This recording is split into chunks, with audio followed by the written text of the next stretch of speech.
प्रशांत किशोर ने कल ऐलान किया कि गांधी मैदान से शुरू हुआ मामला गांधी मैदान में ही अब अंत होगा, यानी वहीं फरियाएंगे। उसके साथ ही अभी प्रशांत किशोर हॉस्पिटल में है, अस्पताल में है, और आगे भी आमरण अनशन करने की बातें हैं।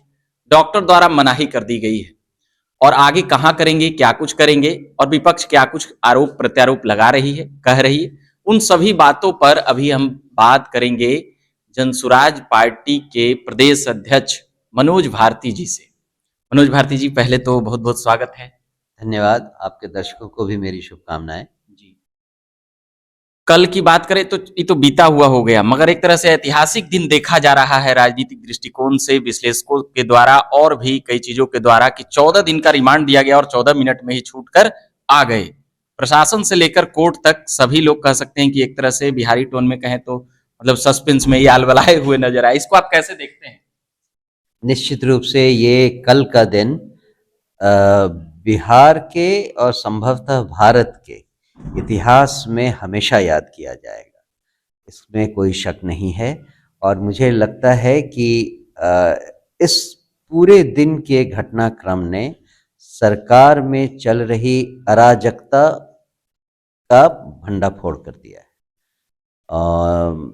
जिस तरह से प्रशांत किशोर जी ने फर्स्ट हैंड एक्सपीरियंस के बेसिस पे दिन भर की कार्रवाई के बारे में कहा, वो निश्चित रूप से इंडिकेट करता है, इंगित करता है कि हम लोग एक ऐसी सरकार में आ गए हैं जिसके दाहिने हाथ को पता नहीं कि बायां हाथ क्या कर रहा है।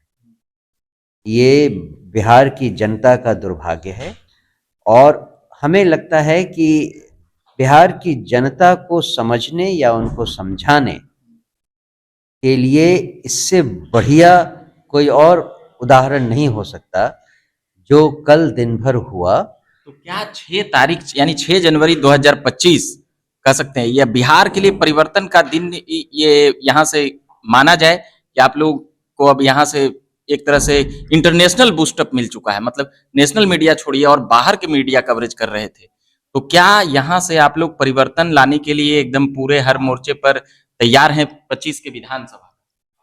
नहीं, किसी ने सच ही कहा है कि पिछले 2-2.5 सालों में जनसुराज ने जो प्रगति की थी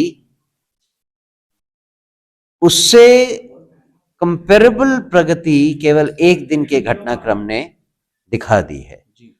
और मुझे लगता है कि आगे आने वाले समय में हमारा कार्यक्रम दिन दूनी रात चौगुनी स्पीड से प्रगति करेगा। पर जो बिहार के विपक्ष के नेता हैं तेजस्वी यादव, वह कह रहे हैं इस खेल का एक्टर कोई और है, डायरेक्टर कोई और है। इसको कैसे देखते हैं? एक्टर और डायरेक्टर जदयू और भाजपा को सीधे तौर पे वह कह रहे हैं, इसको जरा मैं इसको इस तरह से इंटरप्रेट करूंगा कि जो लोग अपनी राजनीति का एक सुनहरा अवसर खो चुके हैं, उन लोगों के पास इस बात के अलावा और कोई आर्गुमेंट नहीं बचा है कि वो प्रशांत किशोर जी पर तोहमत लगाएं जो बेबुनियाद है।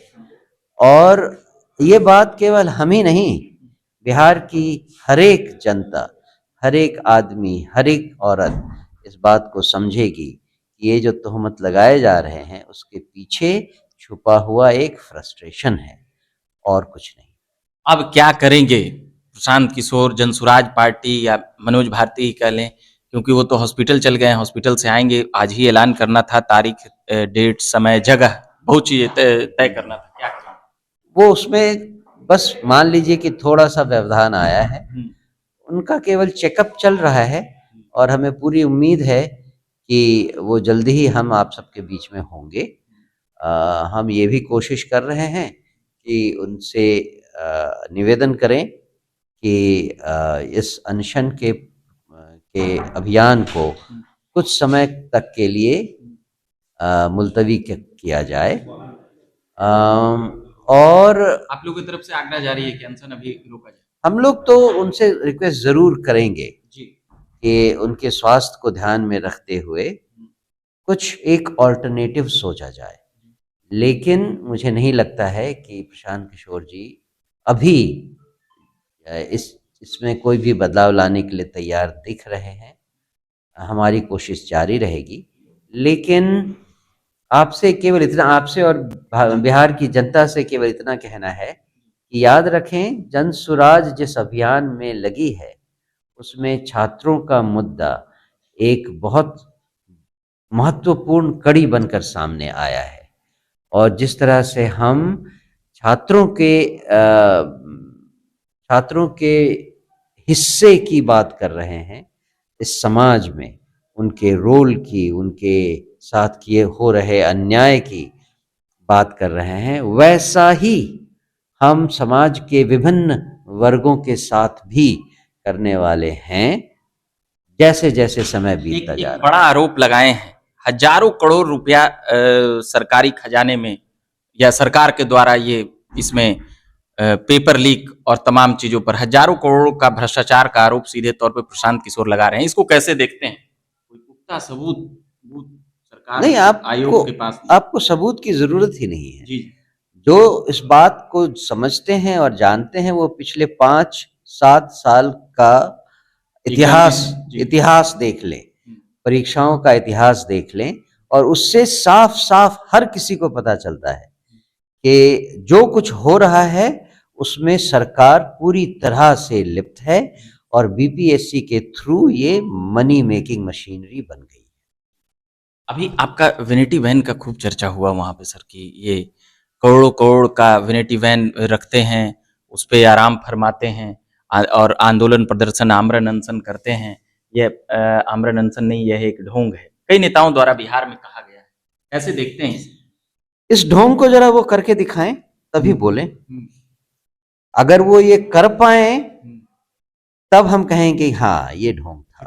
ठंड में सो पाएंगे और नेता? बताएं, यही तो मैं कह रहा हूं। वो जो कुछ भी ढोंग था, इतना ढोंग भी वो करके दिखा दें तो हम मान जाएंगे कि हाँ वो सही थे, हाँ वो सही थे और वो सच्चे बिहार के नेता। चलिए, तो विपक्ष को बड़ी चुनौती दी है, साथ ही यह भी कहें कि वह यह ढोंग भी करके दिखा दें। और भी लगातार हम बातें करते रहते हैं और पॉलिटिकल अपडेट और खबरें हम लगातार सुनाते रहते हैं। अभ्यर्थियों के मुद्दों से लेकर राजनीति की खबरें भी हम लगातार लाते हैं, उस पर हमारी पैनी नजर रहती है। बाकी आप झकास भारत देख रहे हैं। मेरा नाम रविकांत हुआ। धन्यवाद।